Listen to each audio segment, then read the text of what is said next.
আল্লাহ তাআলা বলছেন যে হে পৃথিবীর মানুষেরা, তোমাদের বন্ধু হবে মহান আল্লাহ তাআলা। তোমরা আল্লাহ তাআলাকে বন্ধু হিসাবে গ্রহণ করো, তোমরা আল্লাহ তাআলাকে বন্ধু হিসাবে গ্রহণ করে নাও। যদি আল্লাহ তাআলা তোমাদের যদি বন্ধু হতে পারে, আল্লাহ তাআলার যদি তোমরা বন্ধু হিসাবে তুমি আল্লাহ তাআলার বন্ধু হতে পারো, আর আল্লাহ তাআলাকে যদি তুমি বন্ধু মনে করো, আল্লাহ তাআলা বলছেন তোমরা আল্লাহ তাআলাকে বন্ধু হিসাবে মেনে নাও, তোমরা আল্লাহ তাআলাকে বন্ধু হিসাবে কবুল করো, বন্ধুস্থায়ী করো আল্লাহ তাআলার সাথে, বন্ধুত্ব করো আল্লাহ তাআলার সাথে।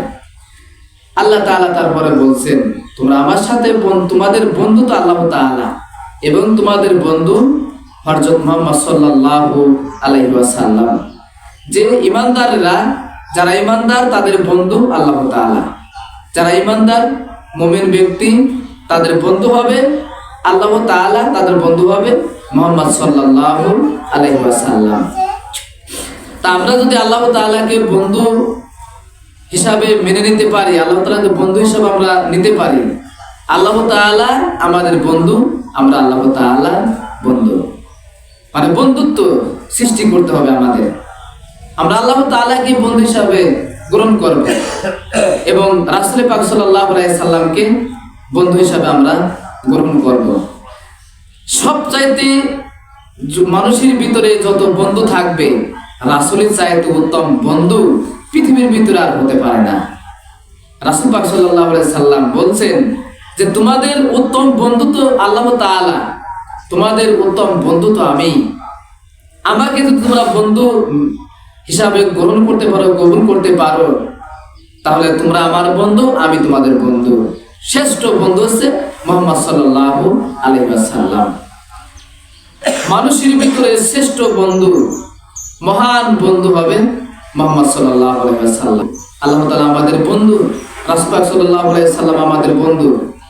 আমরা পৃথিবীতে বেনামাজি, অন্যায়, খারাপি এসব মানুষদেরকে আমরা বন্ধু হিসাবে গ্রহণ করব না, আমরা গ্রহণ করব একমাত্র বন্ধু হিসাবে আল্লাহ তাআলাকে, আমরা গ্রহণ করব একমাত্র বন্ধু হিসাবে মুহাম্মদ সাল্লাল্লাহু আলাইহি ওয়াসাল্লামকে।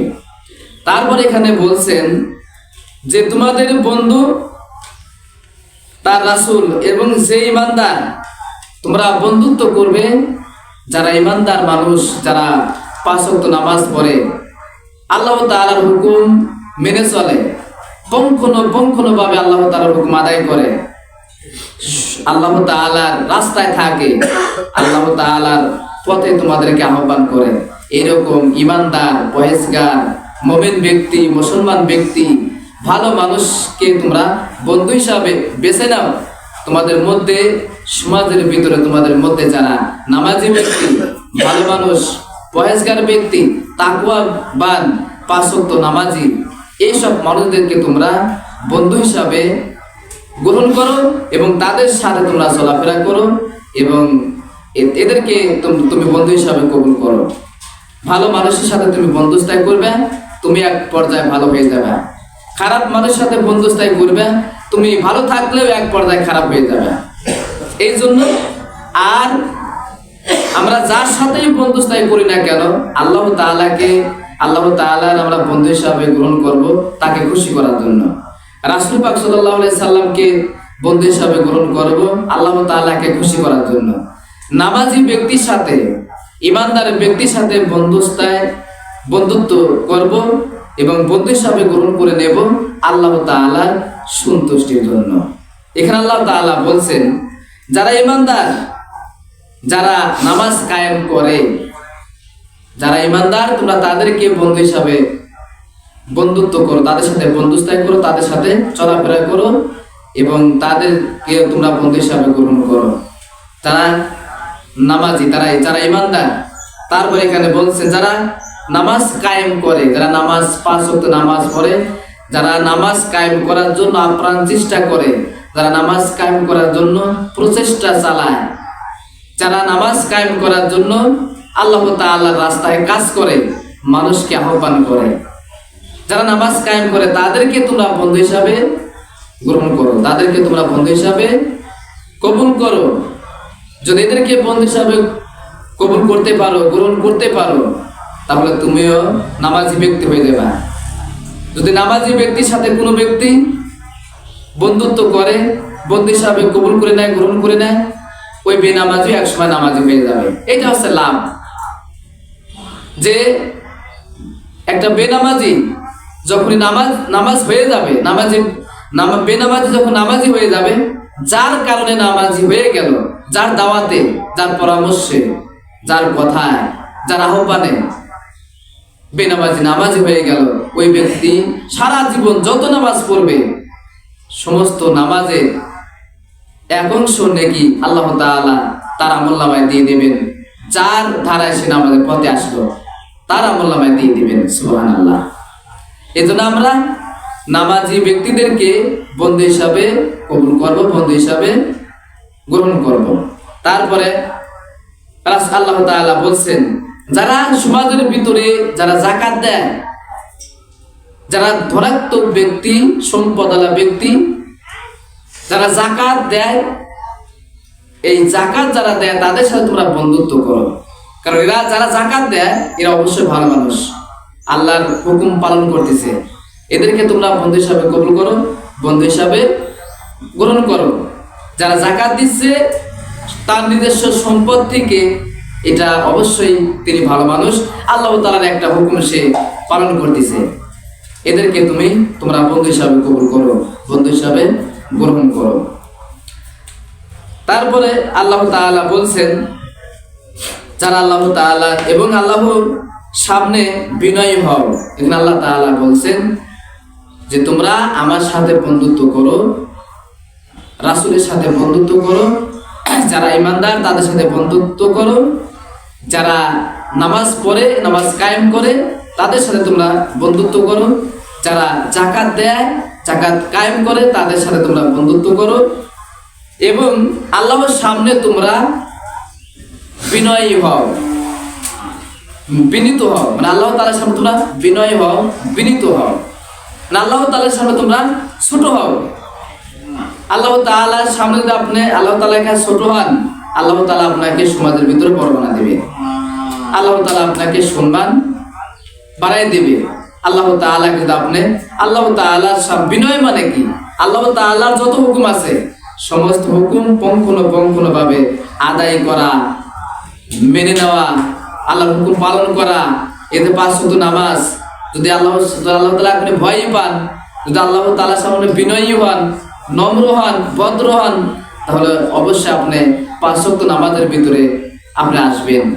সামনে রমজান মাস আসতেছে, আল্লাহ তাআলার কাছে হায়াতের তৈয়বা চাইতে হবে, প্রার্থনা করতে হবে, ইয়া রাব্বুল আলামিন তুমি আমাদেরকে হায়াত দিও, সামনে যে রমজান মাস আসতেছে আমরা রোজা রাখতে পারি, তোমার যাতে হুকুম পালন করতে পারি, তোমার যাতে খুশি করতে পারি রোজা রেখে, আমাকে সেই হায়াত তুমি আমাকে দান করো, তুমি আমাকে সেই হায়াত আমাকে দান করো এবং সুস্থতা দান করো। এই জন্য আমরা আল্লাহ তাআলার সামনে বিনয়ী হবে, নম্র হব। যখন আপনি একটা আত্মীয় স্বজন বাড়ি যান তখন কত সুন্দর জামা গায়ে দিয়ে আপনি যাচ্ছেন, কিন্তু যখন নামাজ পড়তে আসি তখন কিন্তু, যখন আমরা নামাজ পড়তে আসি তখন কিন্তু আমার ভালো পোশাক পরে আসতে হবে। কারণ ভালো পোশাক পরে আসতে হবে এই কারণেই যে আমি আল্লাহ তাআলার সামনে এখন দাঁড়াবো, আল্লাহ তাআলার সামনে আমরা এখন দাঁড়াবো। আমার মহান রব, আমার সৃষ্টিকর্তা, যিনি আমাকে সৃষ্টি করছেন, যিনি আমাকে খাওয়ান, যিনি আমাকে পড়ান, যিনি আমাকে শক্তি দান করেন, এবং তার সামনে আমি দাঁড়াবো। যে মহান রব, তার খুশি করার জন্য আমি নামাজে দাঁড়াবো, সেই মহান আল্লাহ তাআলার দরবারে যখন আমি দাঁড়াবো, তার কাছে যখন আমি আসবো ভালো পোশাকে, সুন্দর পোশাকে, সুন্দর মন, কোমলতার সাথে, বিনয়ের সাথে, নম্রতার সাথে, ভদ্রতার সাথে আল্লাহ তাআলার সামনে আমাদেরকে দাঁড়াতে হবে। তাই আল্লাহ তাআলা এখানে বলছেন যে তোমরা অবশ্যই, রাসূল পাক সাল্লাল্লাহু আলাইহি ওয়াসাল্লাম বলছেন যে আমরা এর আগেও শুনছি যে দান করলে কি সওয়াব হয়, দান করলে কি ফজিলত হয়। দান করলে কি মর্তবা আমাদের আছে, দানের যে পাওয়ার, দানের যে শক্তি। দুজন ফেরেশতা প্রত্যেক দিন এই জমিনে আল্লাহ তাআলা নাযিল করেন, অবতরণ করেন। তার মধ্যে একজন ফেরেশতা বলে যে রব্বুল আলামিন, যে ব্যক্তি দান করবে এই দানের ওসিলায় তুমি তাকে শুধু নেকি দিবে না, শুধু সওয়াবে দিবে না, দানের ওসিলায় তাকে এই দানের চাইতে আরো দামি কিছু মূল্যবান সম্পদ তুমি এদেরকে তুমি দান করবে। মানে আল্লাহ তাআলার কাছে ফেরেশতাই বলে যে রব্বুল আলামিন, যে ব্যক্তি দান করে তার উত্তম বদলা তুমি দান করবে, এবং যদি 1 টাকা দান করে তাকে তার রিজিক বাড়াই দিবে, তার যদি অসুস্থ থাকে সুস্থতা দান করবে, সে যদি বিপদে থাকে বিপদ দূর করে দিবে, সে যদি অভাবে থাকে অভাব দূর করে দিবে, সে যদি ঋণ থাকে ঋণ পরিশোধ করে দেওয়ার ব্যবস্থা করে দিবে, তার যদি গুনাহ থাকে তাকে গুনাহ মাফ করে দিবে। এই একটা ফেরেশতা তার জন্য কামনা করে, দোয়া করে, যে ব্যক্তি দান করে। কিন্তু রাসূল সাল্লাল্লাহু আলাইহি ওয়াসাল্লাম বলছেন যে নিয়মিত দান, এই যে যদি প্রত্যেকদিন 1 টাকা হোক, 2 টাকা হোক, 5 টাকা হোক, 10 টাকা হোক, সামর্থ্য অনুযায়ী যদি আমি দান করে যাই প্রত্যেকদিন, এই যে প্রত্যেকদিন ফেরেশতা যে দোয়া করে, তাহলে প্রত্যেকদিন এই ফেরেশতার দোয়া কিন্তু আমি পেলাম। এই যে প্রত্যেকদিন যে আমি তো প্রত্যেকদিন দান করি, এই প্রত্যেকদিন যে ফেরেশতা যে দোয়া করে, এই দোয়াটা তো আমি পেলাম। অথচ তিনি আমার জন্য কি দোয়া করলেন আমি জানলামও না, বুঝলাম না, কিন্তু ফেরেশতা কিন্তু আমার জন্য দোয়া করেন। তারপরে রাসূল সাল্লাল্লাহু আলাইহি ওয়াসাল্লাম বলছেন, 2 জন ফেরেশতার মধ্যে একজন এই কথা বলে, আর দ্বিতীয় জন বলে যে তোমার পথে দান করা থেকে যারা বিরতি থাকে তাদেরকে তুমি ক্ষতিগ্রস্ত করে দাও। মানে 2 জনই ফেরেশতা, একজন আপনার জন্য দোয়া করে, আল্লাহ তাআলার কাছে ক্ষমা প্রার্থনা করে, আল্লাহ তাআলার কাছে আপনার জন্য অবিরাম ভাবে সবসময় দোয়া করে, সকাল থেকে সন্ধ্যা পর্যন্ত যদি আপনি দান করেন। আর যে ব্যক্তি দান করে না, আরেকজন ফেরেশতা আল্লাহর কাছে বলেন যে রব্বুল আলামিন, যে ব্যক্তি দান করলো না, যে ব্যক্তি যারা দান করলো না তুমি তাদেরকে ক্ষতিগ্রস্তের মধ্যে ফেলে রাখো। তাই বোঝেন ফেরেশতা বলতেছে আল্লাহ তুমি তাদেরকে ক্ষতিগ্রস্তের মধ্যে ফেলে রাখো। প্রতিটা মানুষই কিন্তু বিপদের মধ্যে আছে। কোনো মানুষ বলতে পারবে না যে আমি একবারে 100তে 100 সুখে আছি, শান্তিতে আছি। প্রত্যেকটা মানুষই কোনো না কোনো বালা মুসিবত, কোনো না কোনো দুঃখ কষ্ট বা রোগ ব্যাধি, অভাব অনটন, ঋণগ্রস্ত, শত্রুতামি, সব মানে যে কোনো একটা বিপদের মধ্যে সে পড়ে আছে। ওই যে ফেরেশতাদের বলে আল্লাহ যে দান করলো না তুমি তাদেরকে ক্ষতিগ্রস্তের মধ্যে রেখে দাও, ওদেরকে ক্ষতিগ্রস্ত করে দাও। এই জন্য এই যে ফেরেশতাদের বদদোয়া করে গেল, এই দোয়া থেকে কিন্তু আমাদেরকে বাঁচার একটাই উপায়। আর আরেক ফেরেশতা দোয়া করে, সেই ফেরেশতার দোয়া নেওয়ার একটাই উপায়, প্রত্যেকদিন আমি কিছু না কিছু দান করব। গোপনে দান করতে পারেন, প্রকাশ্য দান করতে পারেন। হয়তো আমরা মনে করতে পারি যে প্রত্যেকদিন 5 টাকা দান করব, 2 টাকা দান করব, এ কি সম্ভব? আপনি প্রত্যেক দিন 4 হোস্টেলে যাচ্ছেন, মোড়ে বাজারে যাচ্ছেন, হাট বাজারে যাচ্ছেন, 10 টাকা মিনিমাম আপনার খরচ হচ্ছে। আপনি 5 টাকা বলেন যে রব্বুল আলামিন, আমি একটা চা খাতাম, একটা পান খাতাম, আমি একটা পান খালাম কিন্তু চা খাবো না, এই 4 টাকা আমি দান করে দিলাম। সুবহানাল্লাহ। আল্লাহ তাআলা তখন বলেন, বান্দা তোমার আত্মা চেয়েছিল যে একটা চা খাবো, একটা পান খাবো, কিন্তু তুমি পান খাইলে কিন্তু চা খাইলে না। তোমার এই চা খাওয়ার টাকা তুমি দান করলা, তোমার এই দান করার কারণে আমি উত্তম খাদ্য তোমার বেহেশতের মধ্যে রেখে দিলাম। সুবহানাল্লাহ। আল্লাহ তাআলা এত ভালোবাসেন মুমিনদেরকে, বান্দাদেরকে।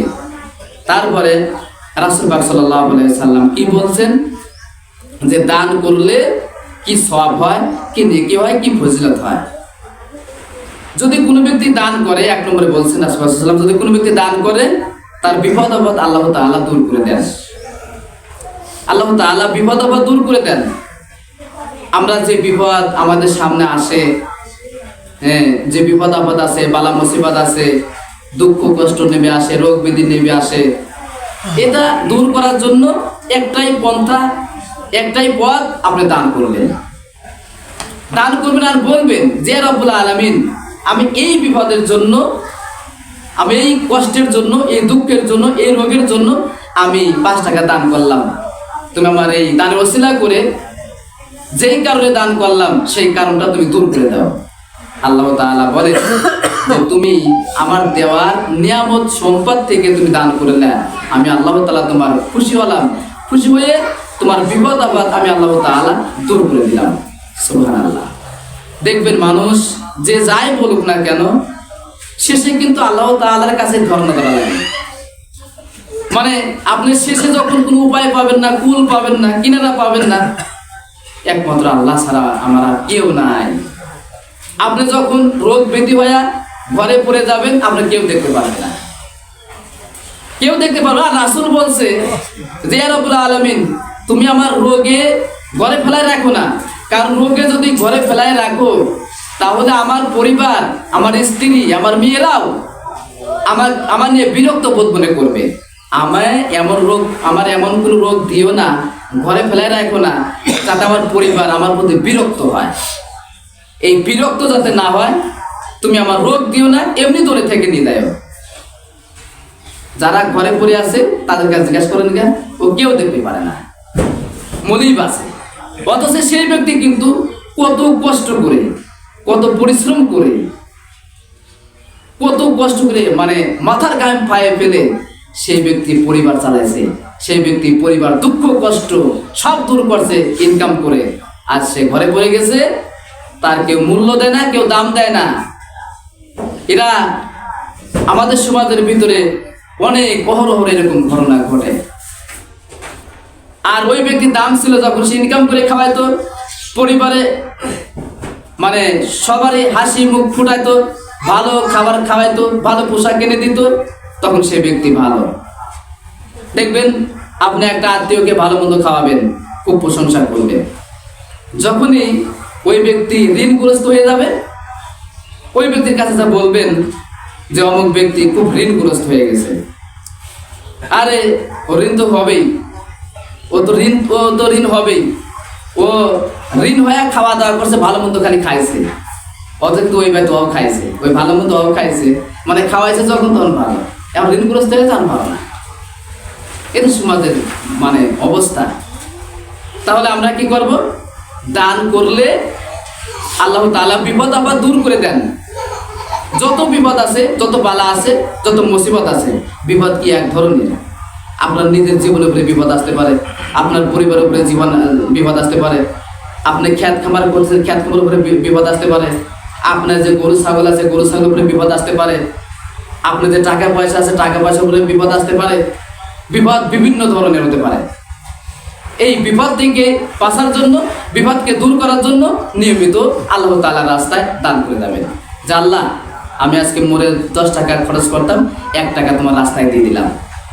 আমি আজকে মোড়ে 20 টাকা খরচ করতাম, তোমার রাস্তায় আমি 10 টাকা দান করলাম। দেখেন, দান করেন, আল্লাহ তাআলা আপনাকে পরিবর্তন করে দেবেন, আল্লাহ তাআলা আপনাকে সহযোগিতা করবেন, ভালোবাসবেন, এবং আল্লাহ তাআলা আপনার বিপদ আপদ দূর করে দেবেন। 2 নম্বর, রাসূল সাল্লাল্লাহু আলাইহি সাল্লাম বলেছেন, যদি কোনো ব্যক্তি দান করে, এই দানের কারণে সম্পর্ক বৃদ্ধি হয়, ভালোবাসা বৃদ্ধি হয়।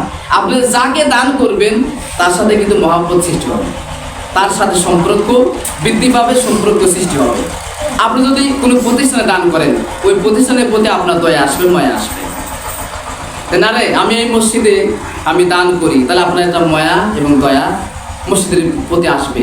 একটা মাদ্রাসায় আপনি দান করবেন, ওই মাদ্রাসার প্রতি আপনার দয়া আসবে, মায়া আসবে, মানে মহব্বত সৃষ্টি হবে, সম্পর্ক সৃষ্টি হবে, ভালোবাসা সৃষ্টি হবে। তো দান করলে মহব্বত সৃষ্টি হয়, মহব্বত বাড়ে, সম্পর্ক বাড়ে, সম্পর্ক বৃদ্ধি হয়। এই জন্য দানের ব্যাপারে রাসূল পাক সাল্লাল্লাহু আলাইহি সাল্লাম এরকম বারবার বলছেন। তারপরে রাসূল পাক সাল্লাল্লাহু আলাইহি সাল্লাম বলছেন যে 3 নম্বরে, যদি কোনো ব্যক্তি নিয়মিত দান করে তাহলে জটিল কঠিন রোগ থেকে আল্লাহ তাআলা মুক্তি দান করেন। জটিল এবং কঠিন রোগ থেকে আল্লাহ তাআলা মুক্তি দান করেন। আপনি অসুখ বিসুখ নাই, আপনি রেগুলার 100 বার আস্তাগফিরুল্লাহ পড়েন, আল্লাহ আপনাকে সহজে রোগ দিবে না। আপনি রেগুলার লা হাওলা ওয়ালা কুওয়াতা ইল্লা বিল্লাহ পড়েন, আল্লাহ তাআলা আপনাকে রোগ দিবে না। আল্লাহর কাছে তো হক পথে থাকতে হবে, হালাল পথে থেকে আপনি আল্লাহর কাছে আপনি ইস্তেগফার করেন, লা হাওলা ওয়ালা কুওয়াতা ইল্লা বিল্লাহ করেন। সূরা মাইদা একটা আয়াত আছে, রব্বি আন্নি মাসানিয়া দুরু আনতা আরহামুর রাহিমিন। আল্লাহ তাআলা বলছেন, যখন তোমরা রোগের মধ্যে পড়ো, আমি যখন তোমাদেরকে রোগ দিয়ে পরীক্ষা করি, তোমরা আমার কাছে বলো রব্বি আন্নি মাসানিয়া দুরু ওয়া আনতা আরহামুর রাহিমিন, যে আল্লাহ তুমি আমাকে ক্ষমা করে দাও, যেই কারণে তুমি আমাকে রোগ দিলা, বেঁধে দিলা, অসুখ দিলা, সেই কারণটা তুমি আমাকে মাফ করে দাও, ক্ষমা করে দাও, তুমি রোগ থেকে আমাকে মুক্তি দাও। তাহলে দান করলে কি হয়? কঠিন এবং জটিল রোগ থেকে আল্লাহ তাআলা মুক্তি দেন। এটা আল্লাহ তাআলা রাসূল ওয়াদা করছেন। আল্লাহ রাসূল যেখানে বলছেন, সেখানে কি কোনো সন্দেহ করার দরকার আছে? কোনো সন্দেহ আছে? রাসূল পাক সাল্লাল্লাহু আলাইহি সাল্লামের কাছে যখন কাফেররা আসতো, এই আবু বকর সিদ্দিক, ওনাকে সিদ্দিক বলা হয় কি কারণে? মানে রাসূল যা বলতো তাই মানে নিত, প্রশ্ন ছাড়া, সন্দেহ ছাড়া। এই জন্য রাসূল পাক সাল্লাল্লাহু আলাইহি সাল্লাম তাকে আবু বকর সিদ্দিক উপাধি দিলেন, যে পৃথিবীর ভিতরে একমাত্র সত্যবাদী যদি কেউ দেখতে চাও, আবু বকরের দিকে তাকাও। পৃথিবীর ভিতরে কোনো ব্যক্তি ভারী আমলদারি ব্যক্তি দেখতে চাও, তাহলে আবু বকরের দিকে তাকাও। পৃথিবীর ভিতরে কোনো ব্যস্ত মানুষ দেখতে চাও, এই আবু বকরের দিকে তাকাও। সুবহানাল্লাহ। সারা পৃথিবীর সমস্ত মানুষের নেকি এক পাল্লায় রাখা হবে, আর আবু বকরের নেকি এক পাল্লায় রাখা হবে, তাও তার নেকি ভারী হবে। তাহলে কত আমল, কত নেকি, কত সওয়াব এই আবু বকরের। তিনি জান্নাতের সার্টিফিকেট পালেন, তিনি জান্নাতের সুসংবাদ পালেন। তারপরে উনি বেশি বেশি করে আমল করেন, বেশি বেশি করে আল্লাহ তাআলা ভয় করেন। তার অন্যান্য সাহাবীরা বলে, আবু বকর ভাই, আপনি তো জান্নাতের সার্টিফিকেট পাইছেন, আপনি তো জান্নাতের সুসংবাদ পায়ে গেছেন, তুই এত ভয় করা লাগবে কেন? আল্লাহ, আপনি তো পায়ে গেছেন, আমরা না পাই নাই, তাই আমরা আরো বেশি বেশি ইবাদত করতেছি, আল্লাহর হুকুম পালন করতেছি, আল্লাহকে ভয় করতেছি, যাতে আমরা বেহেশতের মধ্যে যেতে পারি। তখন আবু বকর রাদিয়াল্লাহু আনহু বললেন, আবু বকর সিদ্দিক রাদিয়াল্লাহু আনহু বললেন যে, শোনো বন্ধুরা, আমি ইবাদত করছি আল্লাহ তাআলার সন্তুষ্টির জন্য, আমি ইবাদত করছি আল্লাহ তাআলার খুশি করার জন্য। আল্লাহ তাআলা খুশি, আমাকে জান্নাতের সার্টিফিকেট দিয়ে দিয়েছেন। আল্লাহ তাআলা খুশি হয়ে আমাকে জান্নাতের সুসংবাদ দিয়ে দিয়েছেন। আমি এখন আরো বেশি করে ইবাদত করি, আল্লাহ তাআলা যাতে আরো বেশি খুশি হন, এই জন্য আমি তার ভয় করি, তার ইবাদত আমি বেশি বেশি করে করি। আল্লাহু আকবার। তাহলে আমরা কি করব? যদি রোগ ব্যাধি যদি থাকে, তাহলে আমাদের কি করতে হবে? বেশি বেশি করে নিয়মিত দান করতে হবে, যাতে আল্লাহ তাআলা আমার রোগ ব্যাধি থেকে মুক্তি দান করেন। আপনি যখন কোন রোগ ব্যাধি, রাসূল সাল্লাল্লাহু আলাইহি ওয়াসাল্লাম যখন কোন রোগীর কাছে যাইতেন, রোগীর কাছে গেলে উনি মানে ডান হাত দিয়ে তার মাথায় হাত দিতেন, তার মাথায় হাত বোলাতেন, আর তাকে বুঝ দিতেন, পরামর্শ দিতেন, ভালো ভালো কথা বলতেন, ভালো ভালো দোয়া করতেন, এবং ভালো ভালো কথা বলতেন, সুন্দর সুন্দর কথা বলতেন, সুন্দর সুন্দর দোয়া শেখাই দিতেন। তিনি নিজেও সুন্দর সুন্দর ভালো ভালো দোয়া করতেন রোগীর কাছে যায়, যাতে আল্লাহ তাআলা তার এই তসবির মাধ্যমে, এই দোয়ার মাধ্যমে, জিকিরের মাধ্যমে আল্লাহ তাআলা তার রোগ দূর করে দেন, সুস্থতা দান করে দেন। আর এখন আপনি একটা রোগীর কাছে যখন আপনি যান, মানুষ দেখেন একটা রোগীর কাছে যাচ্ছে, খালি গীবত, খালি পরনিন্দা, খালি পরচর্চা। একটা রোগীর কাছে বসে ভালো কথা বলতে হবে, আস্তাগফিরুল্লাহ বলতে হবে, তাকে বোঝাতে হবে, তাকে বুঝ দিতে হবে যে দেখো, আল্লাহ তাআলা তোমাকে রোগ দিয়েছে, ব্যাধি দিয়েছে, আল্লাহ তাআলা তোমাকে পরীক্ষা করতেছে, তুমি দোয়া করো বেশি বেশি করে, তুমি আল্লাহর জিকির করো, আল্লাহ স্মরণ করো, আস্তাগফিরুল্লাহ পড়ো, লা হাওলা ওয়ালা কুওয়াতা ইল্লা বিল্লাহ পড়ো, রব্বি আন্নি মাসানিয়া দুরু আনতা আরহামুর রাহিমিন, এই দোয়াগুলি পড়ো, দরুদ শরীফ বেশি বেশি করে পড়ো, আল্লাহর কাছে কান্নাকাটি করো, আল্লাহর কাছে প্রার্থনা করো।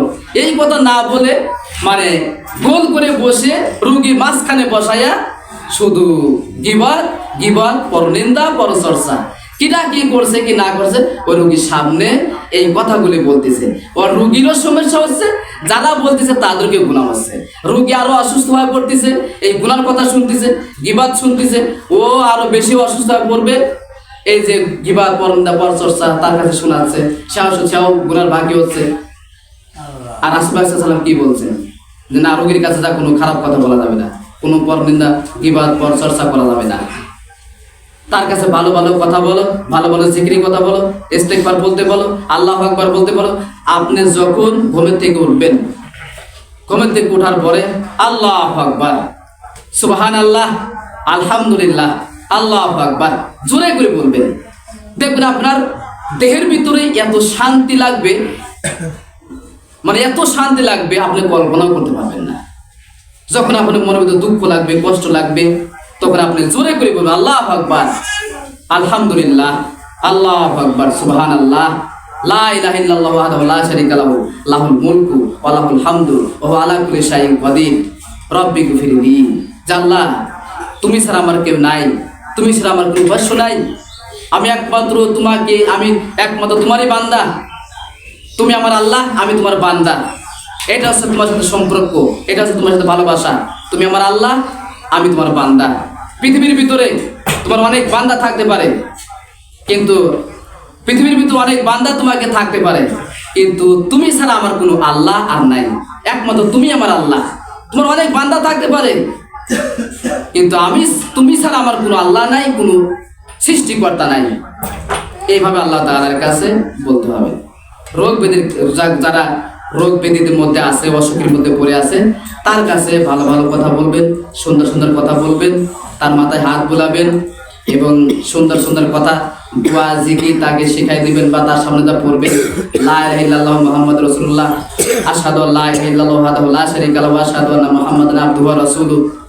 এখানে যে লা ইলাহা ইল্লাল্লাহু ওয়াহদাহু লা শারীকা লাহু ওয়া আশহাদু আন্না মুহাম্মাদান আবদুহু ওয়া রাসূলুহু, এবং তাকে কোরআন শরীফ পড়ার পরামর্শ দিবেন। সে যদি বলে আমি কোরআন শরীফ পড়তে পারি না, তুমি কোরআনের যেই সূরা পারো, তুমি কোরআনের ভিতরে যেই সূরা পারো সেই সূরাই তুমি বারবার পড়ো। একটা মানুষ কিছু না পারলে সূরা ফাতিহা কিন্তু পারে, এটা কিন্তু সূরা, এটা কিন্তু কোরআন শরীফেরই অংশ, এটা তো কোরআনের ভিতরেই আছে। তাহলে সে সূরা ফাতিহা বারবার পড়ুক, সে সূরা ফাতিহাটা পড়ে পানির ভিতরে ফুঁক দিয়ে সে পানিটা খাক, তাহলে আল্লাহ তাআলা রোগ ব্যাধি ভালো করে দিবে। সেই সূরা ফাতিহা পড়ে রাসূলুল্লাহ সাল্লাল্লাহু আলাইহি ওয়াসাল্লাম বলছেন, পৃথিবীর ভিতরে যত রোগ আছে সমস্ত রোগের ওষুধ হচ্ছে একমাত্র সূরা ফাতিহা। সুবহানাল্লাহ। কারণ এই সূরা ফাতিহার ভিতরে আল্লাহ তাআলার যত প্রশংসা, যা চাওয়া, যা পাওয়া, যা দরকার, যা প্রয়োজন, সব এই সূরা ফাতিহার ভিতরে আল্লাহ তাআলা বলছেন। এই জন্য আমাদেরকে আল্লাহ তাআলা রাস্তায় আসতে হবে এবং আমাদেরকে দানের ব্যাপারটা চিন্তা ভাবনা করতে হবে, যে না আমার দান করলে কি কি সব হবে, কি কি কারণ হবে। এই দেখেন, আপনার রোগ ব্যাধি যাদের হয়েছে তারা নিজেরাই দোয়া চাবে, যে আল্লাহ বান্দা যে যাবে তার কাছে দোয়া চাবে, দেখো আমার জন্য একটু দোয়া করো। যদি সে বলে দেয় যে ফিয়ামানিল্লাহ, ফিয়ামানিল্লাহ শব্দ অর্থ কি? যে আল্লাহ ও যে আমার কাছে দোয়া চাইলো, আমার তো কোনো কিছু করার ক্ষমতা নাই, আছে ও যে আমার কাছে দোয়া চাইলো রোগের জন্য, আল্লাহ তো ও আমার কাছে তুমি আমার যাতে রোগ ভালো হয়ে যায় তুমি আমার জন্য দোয়া করো। আচ্ছা, আমার কি ক্ষমতা আছে যে ওর রোগ ভালো করে দেওয়া, ওর ব্যাধি ভালো করে দেওয়া?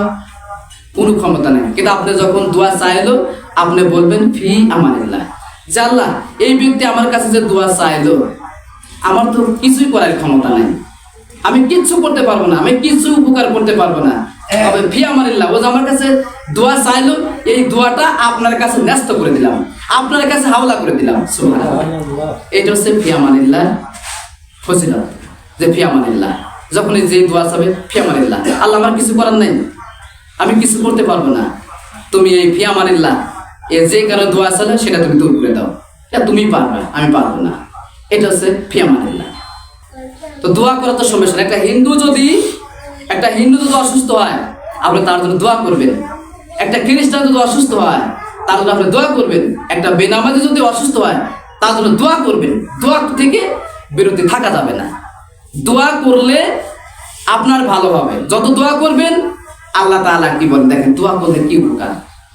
আল্লাহ তাআলা বলছেন, বান্দা তুমি যে অমুকের সুস্থতার জন্য দোয়া করলে, আল্লাহ তাআলা বলছেন যখন কোনো বান্দার জন্য দোয়া করে যে আল্লাহ তুমি অমুক ব্যক্তিকে সুস্থতা দান করে দাও, আমি আল্লাহ তাআলা বলেন তুমি অমুক ব্যক্তির সুস্থতার জন্য দোয়া চাইলে আমার কাছে, যে আল্লাহ তুমি ওকে সুস্থতা দান করো, আগে তোমাকে সুস্থ করবো, তারপরে তাকে সুস্থ করবো। সুবহানাল্লাহ।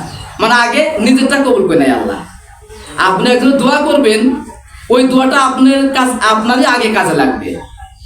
আপনি বলবেন যে আল্লাহ অমুক ব্যক্তি অভাবে আছে, ওকে একটু দোয়া করে দে, আল্লাহ তুমি ওই ব্যক্তির অভাবটা দূর করে দাও। আল্লাহ তাআলা বলেন আগে তোর অভাব দূর করবো, তারপরে ওর অভাব দূর করবো। কারণ আমি এই কারণে তোর অভাব দূর করবো, তুই মানুষ হয়ে আর একটা মানুষের দোয়া করলি। এই দোয়াতে আমি এত খুশি হয়েছি, তোর আগে অভাব দূর করবো, তারপরে ওর অভাব দূর করবো। তোর আগে রোগ ব্যাধি দূর করবো, তারপরে ওর রোগ ব্যাধি দূর করবো। তার দোয়া করা উপকার আছে না? দোয়া করা উপকার আছে, দরকার আছে। যেই দোয়া চাক না কেন তার জন্য দোয়া করা আমাদের জন্য কর্তব্য। একটা মুসলমান আর একটা মুসলমানের জন্য কর্তব্য, এক মুমিন আর এক মুমিনের জন্য কর্তব্য হচ্ছে সবসময় তাদের জন্য দোয়া করা। যে কথাগুলি বললাম সেই কথা অনুযায়ী যেন আমরা আমল করতে পারি, সেই তৌফিক আল্লাহ তাআলা আমাদেরকে দান করেন সকলে। আমিন।